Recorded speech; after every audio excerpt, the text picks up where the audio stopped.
Bonjour, tout d'abord merci à Françoise Combe et à Pierre Ancrenaz pour cette invitation. Je suis toujours ravie d'avoir une occasion de parler de Titan.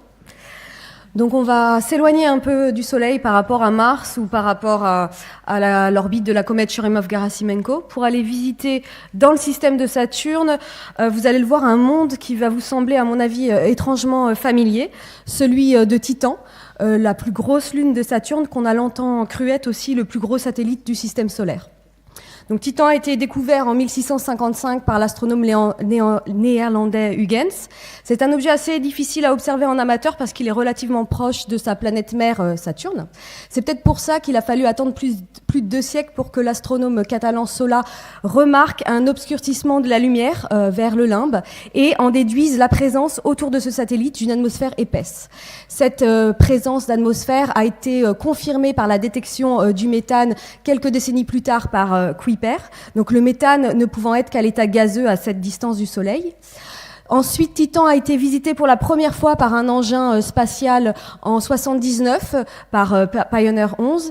Et un an plus tard, Voyager, la sonde américaine Voyager, a pris cette image qui est passée culte donc du satellite, où l'on voit cette boule orangée dont la surface est totalement masquée, en tout cas dans le domaine visible, par un épais manteau de brume. Pendant ce survol, une expérience de radio-occultation a été menée et a permis de déterminer la taille réelle de Titan, qui a perdu en fait sa première place comme satellite le plus gros du système solaire. Il a été détrôné par Ganymède. Mais Titan reste un énorme objet. Il faut être conscient qu'il est plus grand que la plus petite de nos planètes Mercure et donc évidemment plus grand que la Lune. Cette expérience de radio-occultation a aussi permis de contraindre la composition et le profil de pression et de température de l'atmosphère de Titan. Alors la composition, comme celle de l'atmosphère terrestre, est dominée par le diazote, avec quelques pourcentages de méthane. Et surtout, c'est ça qui est intéressant, c'est cette atmosphère est le siège d'une intense photochimie. Dans la haute atmosphère, les molécules d'azote, les molécules de méthane sont photodissociées, sont dissociées essentiellement par les rayons UV du Soleil, et les produits de cette dissociation vont se recombiner en permanence pour former ce qu'on appelle des aérosols, donc des particules solides organiques. Alors organiques, pour moi, c'est des molécules avec du carbone et de l'hydrogène.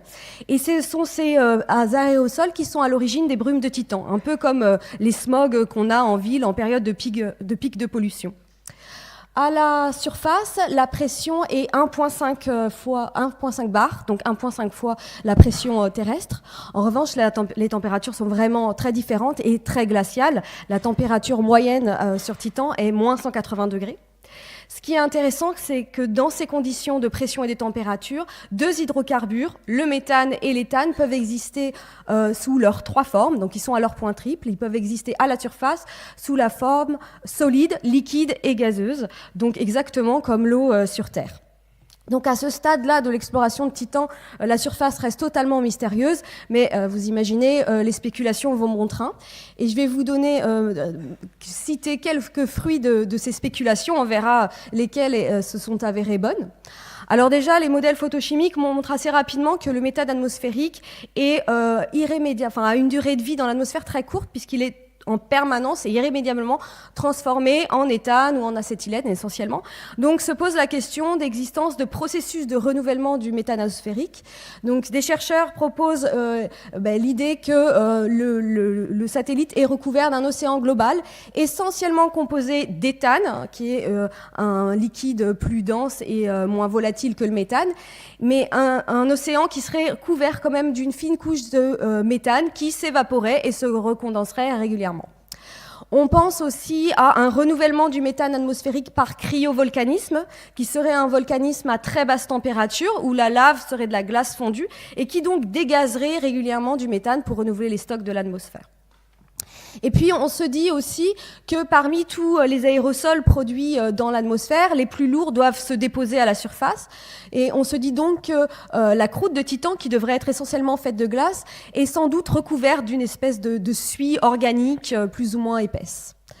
On s'interroge aussi sur la potentielle présence de dunes à la surface de Titan. On sait que sur Mars, sur Vénus aussi, on observe des dunes. Est-ce qu'il pourrait en avoir sur Titan ? Alors, dans les années 90, la réponse qui est donnée, c'est non. Non, d'une part parce que les vents qui sont prédits sont trop faibles, et d'autre part parce qu'on ne sait pas bien quelle matière sédimentaire pourrait être mobilisée et que même s'il y avait de la matière sédimentaire, elle devrait être piégée par des étendues liquides. Et enfin, bien sûr, il y a la question de la vie. Est-ce que le méthane liquide peut être un berceau de la vie comme l'eau liquide l'a été sur Terre? Et au-delà même de cette question-là, est-ce qu'il y aurait fabriqué dans l'atmosphère des molécules de type prébiotique, donc qui pourraient ressembler à celles qui ont précédé la vie sur Terre et dont toute trace a disparu? Donc c'était ce potentiel exobiologique de Titan qui a entre autres motivé l'une des missions les plus ambitieuses qui ait jamais été, avec bien sûr la mission Rosetta. La mission donc Cassini-Huygens, qui est décidée dès les années 80, lancée en 97. Après 7 ans de voyage interplanétaire, la sonde Cassini est mise en orbite en 2004, donc autour de Saturne. Un premier survol de Titan a été effectué dès octobre. Le 14 janvier 2005, donc il y a plus de 11 ans, un module européen appelé Huygens est posé à la surface de Titan. La mission devait s'achever en 2008, mais elle a été prolongée d'abord de 2 ans pour observer l'équinoxe dans le système saturnien, et puis de 7 ans supplémentaires pour observer le solstice.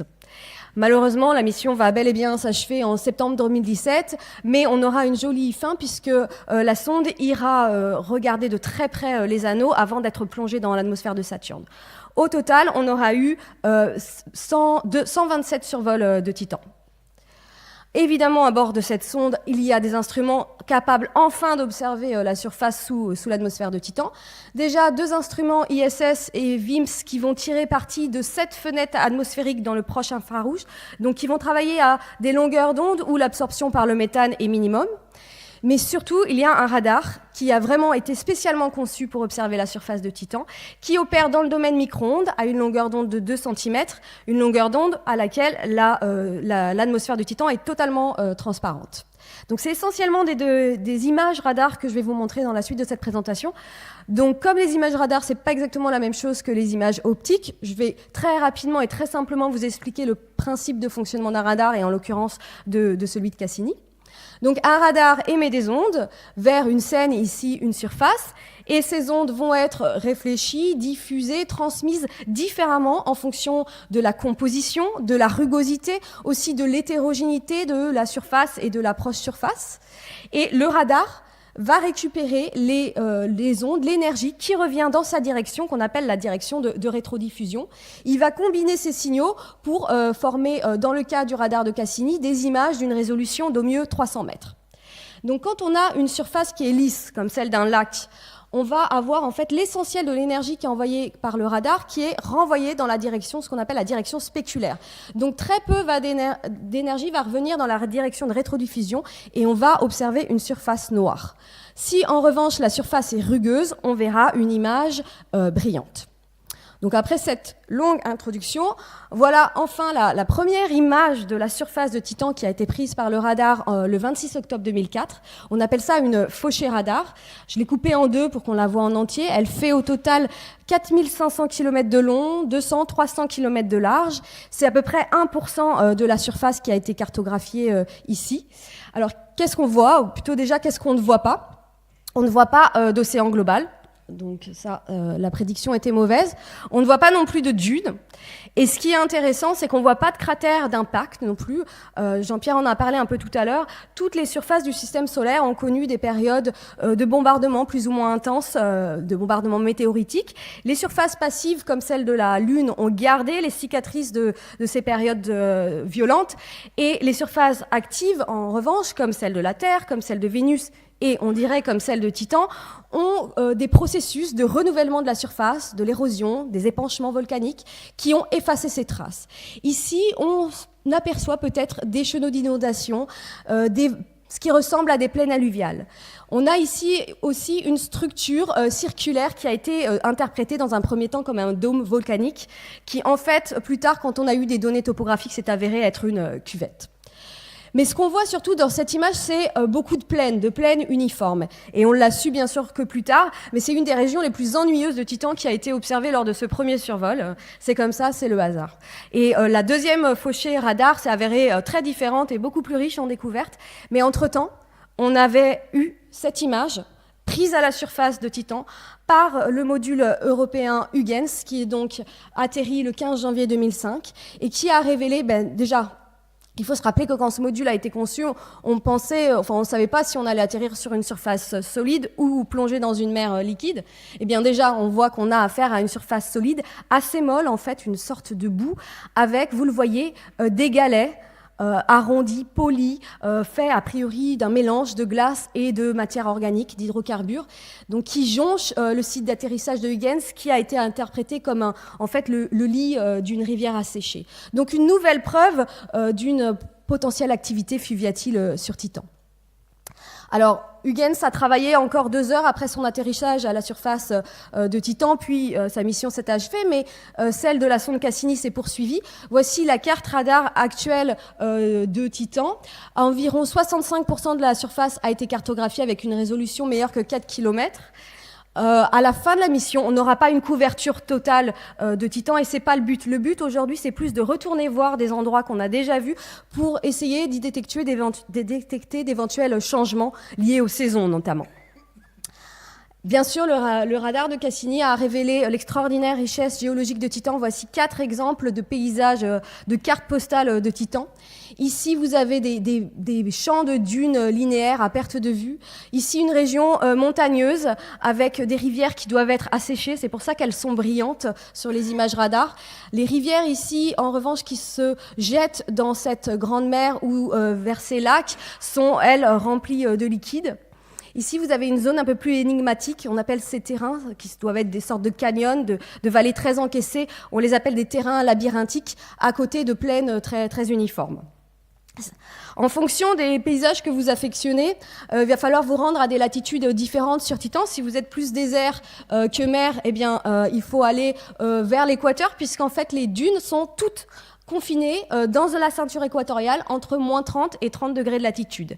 Les mers, elles, sont au pôle et essentiellement au pôle Nord, j'y reviendrai plus tard, de même que les terrains labyrinthiques que je vous montrais tout à l'heure. Les moyennes latitudes dans l'hémisphère nord et dans l'hémisphère sud sont couvertes par ces plaines uniformes qu'on a vues. Et en fait, le premier survol de Titan a observé cette région ici, donc ces régions les plus, ce qu'on appelle les régions les plus ennuyeuses de Titan. Pour ce qui est des amateurs de montagne, alors sachez qu'il y en a un peu partout, mais je vous conseille cette région qui est une très grosse région montagneuse qu'on appelle Xanadu, grande comme l'Australie et dont l'origine est encore peu comprise. Alors cette distribution assez organisée finalement des paysages sur Titan témoigne très simplement de climats variés. À l'équateur, on a un climat de type aride, semi-aride, alors qu'il pleut nettement plus au niveau des pôles. Alors regardons cette surface de plus près. Encore une fois, on a peu de cratères d'impact à la surface, donc une surface jeune. Seulement une douzaine de cratères d'impact ont été identifiés de façon certaine.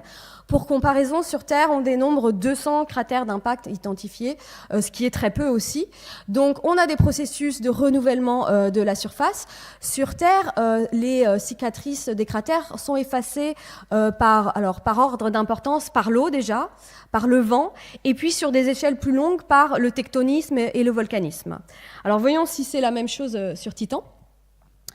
Alors sur Titan, il pleut.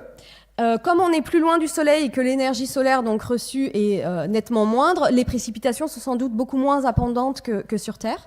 Mais on a pu observer avec la mission Cassini des épisodes de pluie et même des épisodes de pluie assez violents. Ici, ce sont des images prises à plusieurs semaines d'intervalle par la caméra ISS de Cassini qui montrent l'obscurcissement d'une région grande comme la France et puis son éclaircissement donc après le passage d'un gros nuage sans doute chargé de gouttes de méthane. Cette pluie va alimenter des rivières et va creuser donc des vallées profondes et former notamment ces terrains labyrinthiques. Des expériences en laboratoire ainsi que des modèles numériques d'évolution de climat ont montré que le méthane liquide pouvait être un agent d'érosion d'une croûte qui pourrait être faite de glace ou bien de matière organique, aussi efficace que l'eau liquide sur une croûte silicatée. Pour ce qui est de l'érosion éolienne, pas de doute, il y en a sur Titan. Environ 15% de la surface de Titan est recouverte de champs de dunes. Alors ce sont des dunes géantes qui ressemblent un peu à celles qu'on peut voir en Namibie. Des dunes qui font 100, 200 mètres de haut, 3 km de large et qui sont longues de plusieurs centaines de kilomètres. Les grains de sable dont sont formées ces dunes sont bien sûr pas des grains de silicate, ce sont des grains de matière organique, sans doute formés par agglomération des aérosols synthétisés dans l'atmosphère. On ne sait pas bien comment cette agglomération se fait. Et on l'a découvert il y a assez récemment, l'orientation de ces dunes est contrôlée par des rares épisodes de tempêtes tropicales qui ont lieu au moment des équinoxes avec des pointes de vent de 1 à 2 mètres par seconde. Donc c'est seulement quelques kilomètres heure, mais il faut se rappeler que la gravité sur Titan est quand même nettement plus faible que sur Terre. La densité de l'atmosphère est nettement plus grande et on a surtout des grains de sable qui sont plus légers que nos grains de sable. Donc tout cela permet d'organiser la matière sédimentaire en dunes au niveau de la ceinture équatoriale. Aux moyennes latitudes, les mornes de plaine qu'on observe sont sans doute elles aussi formées par accumulation et dépôt de matière sédimentaire, mais on pense qu'à ces latitudes, l'humidité du sol est grande et rend cohésives ces particules et donc elles ne sont pas mobilisables et ne peuvent pas être sculptées en dunes. Pour ce qui est de l'activité tectonique et volcanique, eh bien, on a plusieurs indices à la surface d'une activité plus ou moins récente, des montagnes, des failles et des lignes de crête, comme vous voyez ici, qui témoignent d'un étirement de la croûte. Ce sont les rares régions où en fait la croûte de glace de Titan est exposée. Ailleurs, tout est recouvert par cette suie organique dont je vous parlais. Les reliefs sur Titan restent néanmoins modérés, avec au maximum des altitudes de 2000 mètres.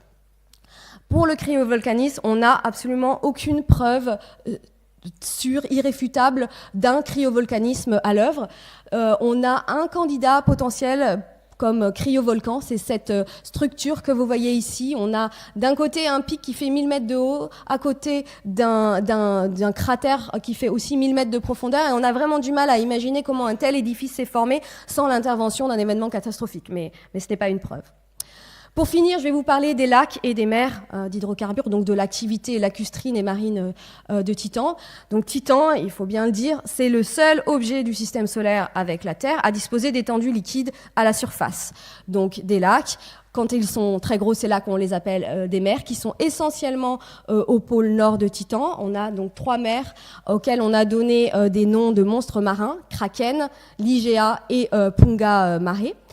Cette magnifique image que vous avez peut-être remarquée sur mon premier slide ici, ce que vous voyez, c'est la réflexion spéculaire des rayons du soleil sur Ligea Mare, sur cette mer ici. Pour observer un tel phénomène, un tel point lumineux, il faut vraiment avoir une surface très lisse pour donc avoir une réflexion spéculaire des rayons du soleil. Donc il y a beaucoup de choses à dire sur les lacs. J'ai choisi de vous en parler en lien avec les saisons sur Titan. Donc sur Titan, il y a des saisons parce que Titan a une orbite qui est inclinée plutôt par rapport sur son plan orbital, tout comme la Terre. Ces saisons durent non pas 3 mois, mais elles durent plus de 7 ans, puisque une année sur Titan ou une année dans le système de Saturne, c'est 30 ans. Et Titan a, contrairement à la Terre, une orbite excentrique autour du Soleil, ce qui rend les saisons fortement asymétriques. Donc en ce moment, les étés dans l'hémisphère sud sont plus courts, mais ils sont aussi nettement plus intenses que les étés dans l'hémisphère nord.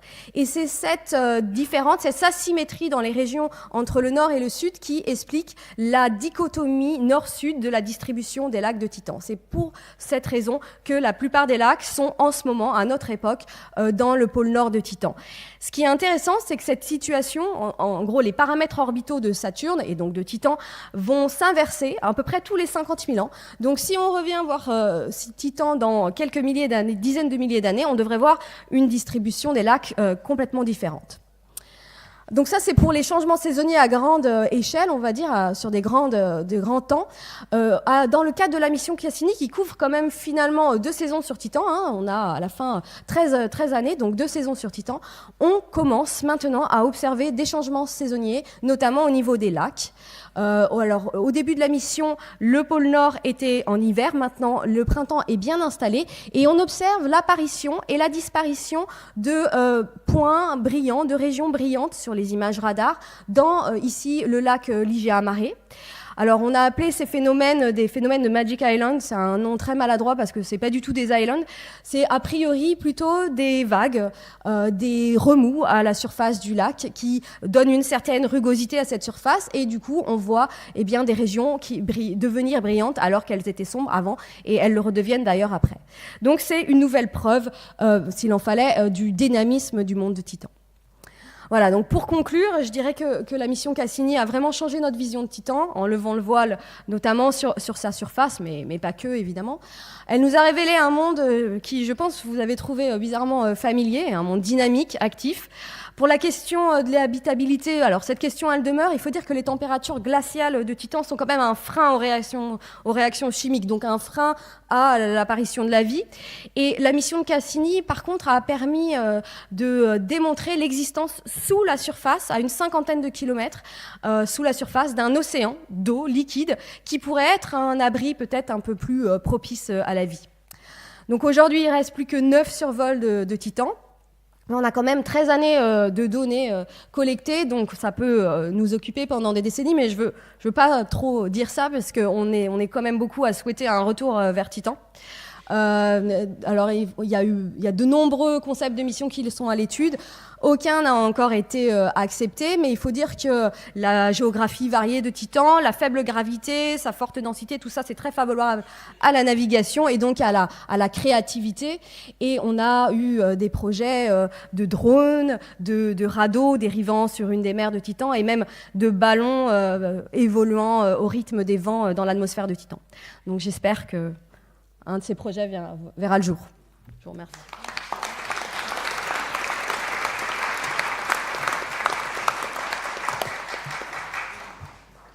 Une ou deux questions? Oui. Pardon, Daniel et... Oui, je peux. Vous nous dites que l'atmosphère de Titan aurait pu fabriquer des molécules de type prébiotique. Est-ce que vous pouvez nous en dire un peu plus? De quel type de molécules s'agirait-il? Même de manière vague ou floue? Je ne sais pas lesquelles. On en revient un peu de cette idée. C'est des molécules de type organique, bien sûr, et qui en fait, l'idée, c'est que Titan ressemble aujourd'hui à la soupe primitive dans laquelle la vie a apparu. C'est peut-être une idée un peu simpliste. Donc, quel type de molécules? Des molécules carbonées quand même, des molécules de type organique, mais peut-être un peu plus complexes, peut-être des molécules précurseurs de nos acides aminés, de notre ADN. Voilà, ce type de molécules. Mais il faut dire que dans la mission de Cassini, on n'avait pas forcément des instruments capables de confirmer ce type d'observation. D'où l'intérêt aussi d'envoyer d'autres missions vers Titan. Vincent Courtillot. Oui, c'était tout à fait intéressant. Vous nous avez montré une structure que vous avez suggéré être volcanique à côté d'une autre structure que vous avez suggéré être un cratère mais qui avait une forme un peu pincée. Ça me donne, moi, plutôt l'impression d'une forme de convection interne à la croûte avec des propriétés qui sont sans doute pas celles de la lithosphère terrestre, peut-être une tectonique de plaques plus molle et plus petite. Donc je voulais vous demander si vous avez des considérations sur la tectonique de Titan. Alors, de la tectonique, donc voilà, on a quelques signes. Il y a des signes de compression, d'extension, comme ces lignes de faille. Mais on n'a pas vraiment une tectonique de plaques qui ressemble à la nôtre, évidemment. Et effectivement, la croûte, c'est de la glace. Donc, il y a des considérations de viscosité totalement différentes, des paramètres lithosphériques totalement différents. Donc, pour ce qui est de cet édifice, oui, je veux bien le croire. J'ai pas, pour l'instant, moi, ce que j'ai compris, c'est que c'était vraiment quand même ça. Mais le cratère, quand je dis l'édifice, je ne parle pas seulement du pic, je parle aussi du cratère à côté qui pourrait être lié. Les deux ont l'air d'avoir le même âge, donc d'avoir été créés de s'être formés au même moment. C'est ça qui est intéressant. Donc c'est l'ensemble de cet édifice qui est considéré comme un potentiel cryovolcan, mais sans certitude. S'il vous plaît, oui. Monsieur. Oui, vous nous avez parlé de dissymétrie entre les deux hémisphères et vous nous avez dit que dans l'échelle de quelques dizaines de milliers d'années, cette dissymétrie pouvait s'inverser, n'est-ce pas? Est-ce que ça fait appel ici à la précession des équinoxes? Oui, alors Jacques Lascar, je pense, pourrait en parler plus. C'est ce qu'on appelle c'est l'équivalent de ce qu'on appelle les cils de Kroll-Milankovitch qu'on a observés sur Terre, qui sont à tous les 30 000, 40 000, 50 000 ans, un changement des paramètres orbitaux. Donc pas seulement la précision des équinoxes, l'excentricité peut changer, l'obliquité aussi peut changer à ces moments-là, et ça va changer du coup les saisons, les climats. Et c'est l'équivalent des cycles de Kroll-Milankovitch sur la Terre. Et oui, juste pour appuyer cette idée qui est quand même assez intéressante, quand on regarde la surface du pôle sud de Titan, on voit vraiment ce qui ressemble à des anciennes dépressions. On peut presque retrouver des anciennes lignes de rivage aujourd'hui asséchées. Donc ça va vraiment dans le sens d'une inversion régulière de la distribution des étendues liquides sur Titan. Merci. Avant de passer la parole à Ghislain pour une question, j'en ai moi une sur l'érosion avec le méthane. Si j'ai bien compris, vous dites que le méthane participe à l'érosion plus que l'eau, comme l'eau. Oh non. Alors, moi, je vais laisser terminer oui, ma bien question. sûr, ouais. À moins 190, le méthane est très inerte. Dans l'érosion avec l'eau, il y a deux phénomènes. Il y a le côté mécanique, mais il y a aussi le côté chimie-sorption. Oui. Et le méthane, chimie-sorption... Si. Alors, on observe... Le le méthane est un solvant d'un certain nombre de matériaux organiques. Et on observe d'ailleurs autour des lacs des évaporites. Donc, qui sont bien les résidus de la dissolution de matériaux autour des lacs par le méthane. Donc, si, c'est un solvant peut-être... C'est dur à dire, je m'avance un peu en disant aussi efficace que l'eau, mais il a une action chimique sur la croûte, sachant que la croûte n'est pas forcément de la glace. Hein. Enfin, la croûte qui est érodée, ce n'est pas de la glace, c'est plutôt cette couche de matière organique par-dessus qui est sculptée. Je dis ça parce qu'il faut savoir que sur notre Terre, actuellement, les chimistes rêvent d'activer le méthane et ils n'y arrivent pas facilement. Donc, mais la détection de ces évaporites est quand même la détection des évaporites est quand même une preuve de cette action chimique. Cette question vous concerne également l'orateur précédent.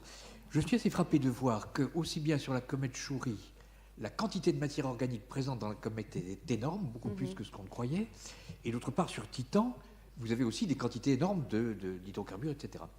Alors ma question, est-ce que ces découvertes, visent à permettre de se reposer la question de l'origine des hydrocarbures sur la planète Terre? Vous savez que l'école soviétique a souvent dit que les hydrocarbures n'étaient pas d'origine, évolution de la matière organique naturelle, mais avaient une origine, profonde ou stellaire. Qu'est-ce que vous pensez de tout ça? Est-ce que ça remet en cause cette vision négative des travaux russes? Vas-y. Non, vas-y. Tu connais mieux les travaux. Non, je ne connais pas bien les travaux russes, mais excusez-moi, c'est vous qui... Oui, si effectivement on pense qu'une grande partie de l'eau est arrivée par ce genre d'objets qui ont amené aussi de la matière organique sous quelque forme que ce soit, de mon point de vue en tout cas, attention, quand on voit les volumes, l'eau sur Terre c'est peut-être 20 ou 30 km équivalent, ce qui fait déjà pas mal, mais ça fait quand même jamais que 20 km. Cela dit, il y a l'équivalent, peut-être d'un facteur 2 ou 3 après, de matière organique qui est arrivée. Donc rien n'empêche que dans la masse même de l'objet, au moment où il s'accrétait, une grande partie de ce matériau est arrivée. Et donc, si vous me demandez si je pense qu'une partie de ça a pu se transformer en pétrole, peut-être, mais je pense qu'il est déconnecté du pétrole que l'on a à la surface pour l'instant, qui lui a une autre origine. Mais il peut très bien avoir deux origines du pétrole et rien n'empêche de penser que profondément dans la Terre, il y a ce genre de matériaux. Mais un des produits de la transformation de ce matériau, c'était nos atmosphères primordiales. Le fait qu'il y ait des centaines de bars équivalents de CO2 très tôt dans le système doit provenir aussi du fait qu'une grande partie de ces matériaux-là, transformés dans le magma initial, sont ressortis sous forme de gaz carbonique. Donc ce qui est resté sous forme de résidus est très difficile à évaluer. Mais je ne pense pas que ça remette en question l'origine biologique, essentiellement biologique, du pétrole auquel on accède actuellement, très proche de la surface, mais ça n'empêche pas qu'une partie effectivement de ce matériau initial est fabriquée du pétrole qui lui se retrouverait beaucoup plus profondément enfoui et donc inaccessible.